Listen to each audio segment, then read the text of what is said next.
buenas tardes. Soy Juan Rosales, analista legal y política de Semana Económica. Esta tarde me acompaña Bernardo Larraín, presidente del gremio chileno SOFOFA.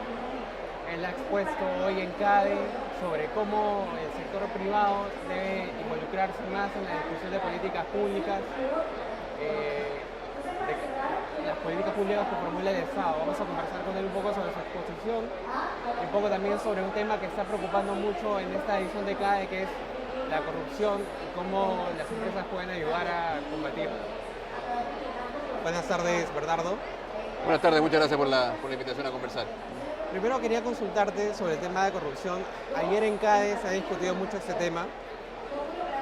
Un asunto que llamó la atención es que a veces los empresarios ven la corrupción como un problema que puede ser de otro de sus colegas empresarios, pero no de ellos. Entonces dicen, yo no formo parte del problema, pueden ser otros. Digamos, ¿cómo han manejado ese tema en Chile? ¿Han visto un problema similar? ¿Cuál ha sido, digamos, la actitud que han tenido los empresarios frente a la corrupción en Chile? Mira, en materia de corrupción nunca hay que ser autocomplaciente, nunca hay que suponer, digamos, que nuestro país está ajeno al problema. No hay duda que Chile quizás está lejos de casos de corrupción que hemos visto en otros países emergentes, así como también en países del mundo desarrollado. Pero no hay duda que ha habido ciertas situaciones más puntuales, quizás más aisladas, pero que son luces amarillas, digamos. Y finalmente, más allá de la corrupción en sí misma, lo que sí es relevante en el fondo es que la forma como se relaciona la empresa con la política, la empresa con el gobierno, la empresa con los parlamentarios, tiene que ser hoy día totalmente transparente, tiene que ser, en el fondo, tiene que haber una cierta regulación de los conflictos de interés. En Chile, por ejemplo, tenemos regulaciones de lobby, tenemos regulaciones de exigencias de transparencia, y me parece que eso es sano. Y más allá de las regulaciones, los gremios empresariales tienen que hoy día ejercer su rol en el debate público directo con la ciudadanía, con los medios de comunicación, hablándole a las personas para que comprendan cómo nuestros intereses, que también tenemos que reconocer, están alineados con los intereses generales, y explicando en el fondo por qué las propuestas que hacemos al final, en el largo plazo, van a redundar en una mejora, ¿no es cierto?, y más oportunidades de progreso para todos, digamos. Entonces, y eso es una acción sistemática, permanente, de cara a la opinión pública. También es importante mantener la relación y la colaboración público-privada con un gobierno, con un parlamento, pero esta también tiene que ser en instancias formales, transparentes. En Chile, por ejemplo, cada vez que nosotros pedimos una reunión a un ministro de Estado, queda registrada en un registro de lobby transparente. Y creo que eso es sano. Finalmente implica un acto de generosidad, de entrega, básicamente, porque eso implica sacrificar lo que era, ¿no es cierto?, la relación un poquito más informal por los pasillos, digamos, con el poder político. Y yo creo que eso es poco sano esa relación informal, no institucionalizada, que prevalece en tantos países, que finalmente en el largo plazo le hace daño a la democracia. ¿Qué fue lo que cambió en el camino para que, digamos, haya mayor transparencia, mayor apertura en la relación entre los políticos y los empresarios? Bueno, yo creo que el primer paso que fue en los primeros 20 años de democracia es que la acción de los políticos se institucionalizó a través de partidos políticos fuertes. La acción de las ideas se institucionalizó a través de centros de estudio fuertes. La acción de la sociedad civil, por así decirlo, a través de ONGs, de fundaciones, y finalmente la acción del empresario fue a través de gremios fuertes. Y eso es un buen punto de partida, porque la corrupción o las relaciones que no son positivas entre política y empresa surgen cuando no hay instituciones.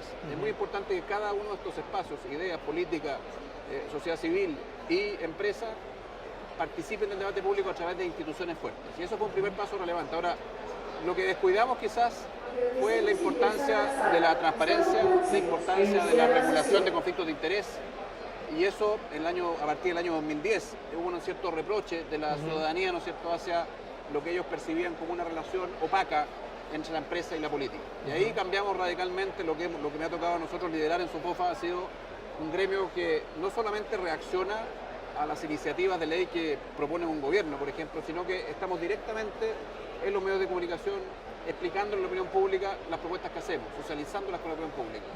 Y eso es relevante porque finalmente las personas no reprochan que exista colaboración entre el mundo privado y el mundo público, sino que reprochan la forma como se ejerce, cuando esta es opaca. Y creo que eso tenemos que cambiarlo.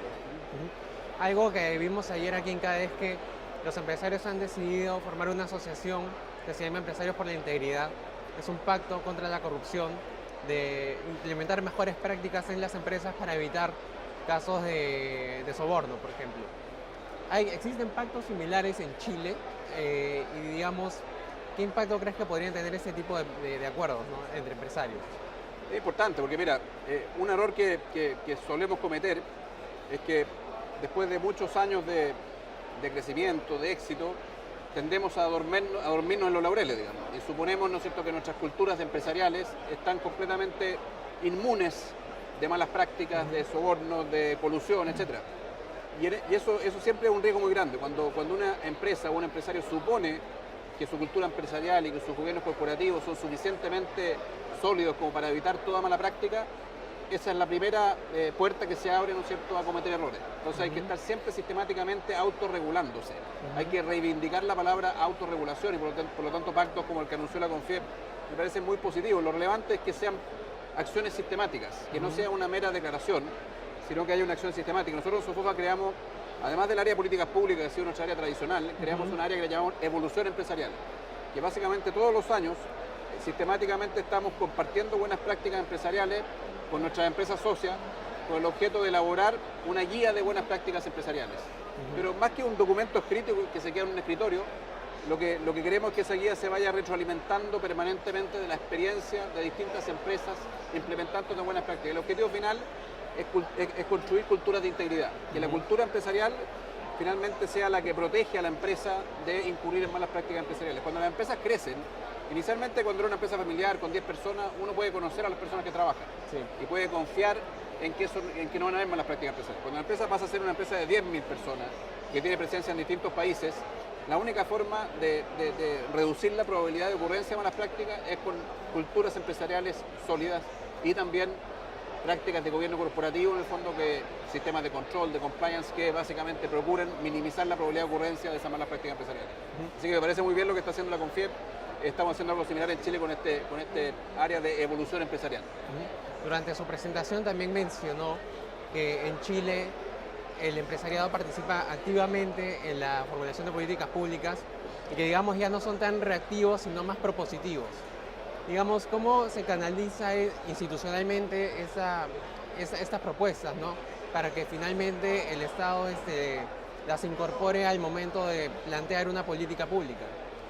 Mira, esto viendo un poquito la evolución, al principio, en los primeros años de los 90, el mundo empresarial fue bien activo y participó en grandes acuerdos para modernizar, en el fondo, y reformar ciertas instituciones para que el modelo económico gozara también de legitimidad social, cuando empezó la democracia. Luego yo creo que nos adormecimos un poco y pensamos que esto funcionaba en piloto automático. Y en los últimos 2 años lo que hemos hecho es reactivarnos con propuestas propositivas, constructivas, digamos, y no solamente reaccionando frente a lo que propone el gobierno. Y eso básicamente consiste en ejercer un rol en dos dimensiones. Primero, una dimensión que es bien importante, y que es básicamente decir, mire, más allá de lo que sea viable políticamente hoy día, es importante que distintos actores estén dibujando lo que deben ser las regulaciones e instituciones del largo plazo para la economía y la sociedad del siglo XXI. ¿Cuál es el sistema tributario para la economía del siglo XXI? ¿Cuál es el sistema laboral que requiere conjugar la palabra flexibilidad? En fin, el sistema tributario tiene que ser más competitivo para la inversión. Son todas discusiones que están vigentes en el mundo. Entonces ese es un rol relevante, el rol de largo plazo, la mirada larga. Y luego hay que ser conscientes de que es imposible de la noche a la mañana llegar a ese destino final. Entonces está el carril más de la colaboración contingente con la política para ir avanzando gradualmente, porque el rol de un gobierno, que es más difícil que el rol de un empresario, es construir acuerdos políticos en el Parlamento. Y eso implica en el fondo negociar, y eso implica en el fondo que los cambios van a ser más graduales.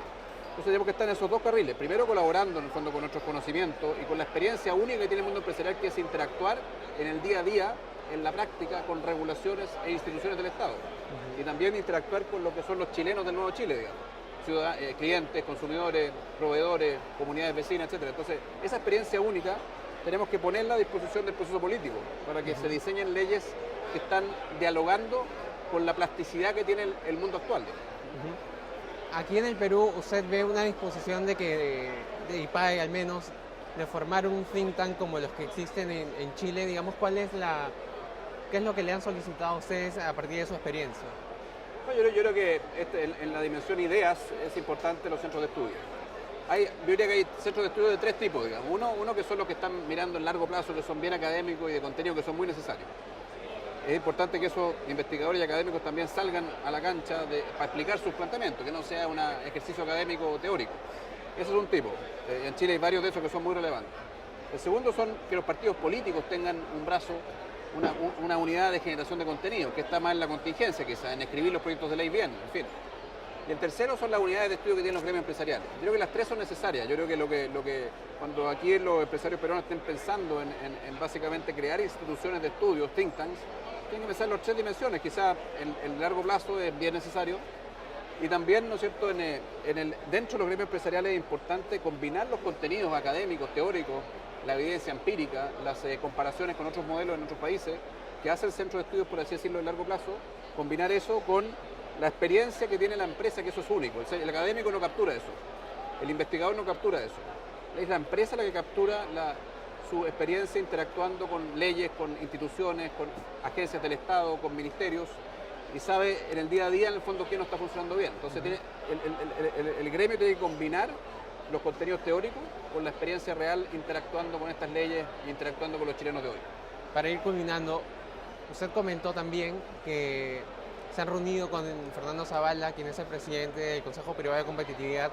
Digamos, ¿qué ha aportado Sofofa, qué han aportado ustedes a este plan de competitividad que él va a presentar en CADE? Bueno, ese plan es muy coherente con este rol del mundo empresarial de mostrar los diseños regulatorios e institucionales del largo plazo. Y por lo tanto va 100% en coherencia con esa línea, que nosotros hicimos un documento también que se llama Modernizaciones regulatorias e institucionales para subir el crecimiento potencial de Chile. Estuve en Inglaterra, también en el fondo plantea todos los días documentos de este tipo. Entonces yo creo que es bueno que es básicamente coherente con lo que decía, que el empresario esté haciendo planteamientos de largo plazo y explicando por qué son buenos para el país. No basta con dejar el libro, hay que explicarlo. Y eso es lo que está haciendo Fernando Zavala, liderando este Consejo por la Competitividad, que me parece muy, muy importante, digamos. Y también hay cosas que me imagino van a estar ahí, que me faltó hoy día en el fondo porque me faltó tiempo. También hay ciertas materias que puede hacer el mundo empresarial que no requieren cambios regulatorios, que no requieren cambios legales. Muchas veces nos dice que nosotros estamos siempre emplazando a los gobiernos para que cambien las cosas, pero hay muchas cosas que nosotros podemos hacer por nosotros mismos. Por ejemplo, ser mucho más fuertes y sistemáticos en crear ecosistemas de innovación.